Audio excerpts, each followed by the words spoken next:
Hey everyone, it's week number 2. We made it to the waiver wire. You can't get to week number 2 without getting through week number 1. And I don't know if we thought we were going to get to week number 2, but we're here. And guess that means we're going to be picking some people up. Welcome to fantasypoints.com and the live stream here at fantasypoints.com. My name is Joe Dolan.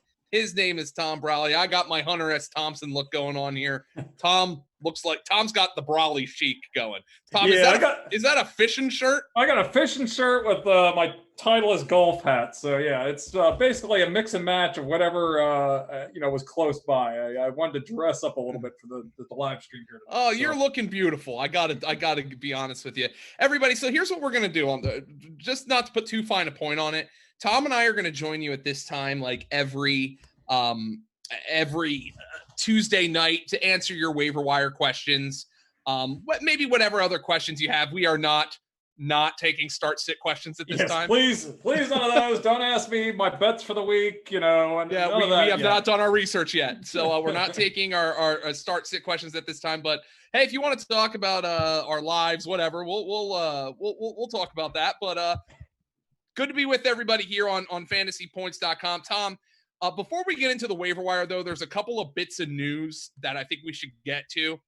One of them is fantasy relevant for bad reasons. Michael Thomas, it looks like he's going to miss some time with a high ankle sprain. And I wrote this up in my Tuesday Talking Points column today. Based on what that offense looked like, I was already kind of downgrading the entire Saints offense sans Alvin Kamara because I thought Drew Brees looked like he had a pop gun attached to his right arm. No Michael Thomas now. I mean, is Taysom Hill their number one receiver? I mean, it was ugly on Sunday, and it's been ugly for a bit. This offense has kind of turned into a quick passing game the last couple years, and the number was really bad. I forget what it was, average intended air yards. It was like 4.3 or 4.1 for Brees, and just one of the lowest marks in the league. And now he doesn't have Thomas. They were trying to feature, Emmanuel Sanders a bit, Jared Cook a bit. Obviously, those two guys are the ones, outside of Alvin Kamara, obviously, he's going to be the focal point of the offense going forward here. I'm sure his owners are pretty excited. But, Cook and Sanders are the guys. And I off the waiver wire, I guess maybe Traquan Smith. But I don't know about you, Joe. Not until maybe waiver, bye weeks really start to hit. Maybe you feel a little bit better about him. But he's a really deep option. He's kind of disappointed the first 2 seasons. So yeah, he actually, I think he played more snaps and ran more routes than Emmanuel Sanders in week 1. I really do not expect that to continue. I think Sanders is going to be the. They're both going to be probably running 1 and 2, though. I would think. Yeah. I mean, the depth chart is kind of thin behind them.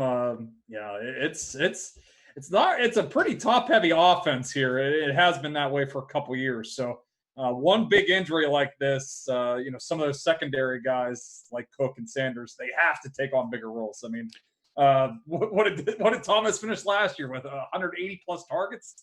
That's a lot of targets per game that needed to be distributed. So it's going to be pretty fascinating. Yeah, I think this is a big time spot for Kamara. I just think he's going to be used a ton. Well, and we'll see. Maybe that Buccaneer defense, Tom, is pretty good. I mean, I think don't think it's bad. That was probably my most drafted best ball defense this summer. I liked the price where it was at, and I thought they had a lot of upside. So I'm just gonna bounce this off you, Joe. Do you think we could see a little bit more Murray and Kamara on the field a little bit here? I think so. Absolutely. Maybe we could see Kamara like playing a little bit more slot, like moving him around the field. So even a guy like Murray might even get a little bit of a boost. I mean, hopefully you don't have to reach that far to play a guy, but all of a sudden maybe he's a flex option this week.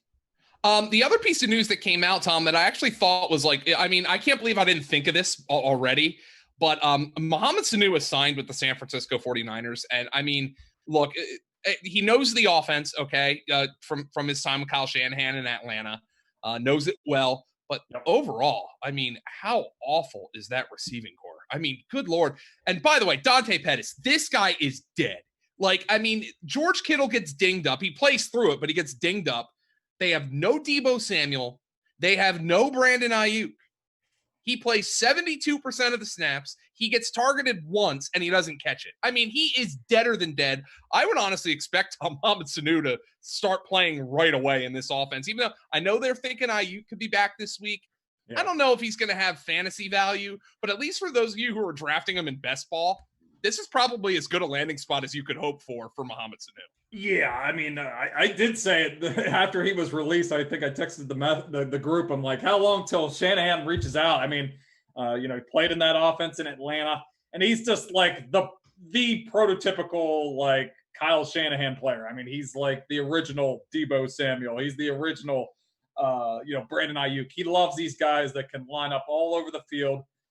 Give him a carry. Give him, he can do stuff after the catch.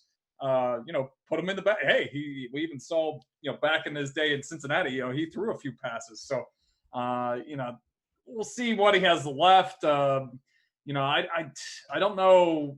I think it was a bit cap related in New England why he got cut. I think he was due to make about $6 million this year. So, but that being said, Tom, he also probably didn't play that way. It was probably one of those like he's got something left, but he's not worth the price. And we know the Patriots aren't shy about moving on from guys that they don't feel like can contribute. So it's gonna be fascinating. I'm with you, Joe. He probably could come in and play immediately.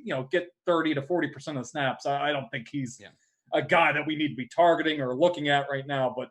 It was kind of ugly with that receiving core. As you said, Kendrick Bourne led the group with 34 receiving yards. They really featured the backs here. Mostert was, involved in the passing game, caught 4 passes. Jerick McKinnon ran a lot of routes. Now we have George Kittle that might not play. We got to see how that plays out this week. So, it's kind of gross right now for Jimmy Garoppolo and that 49ers offense. Luckily, they have the Jets this week.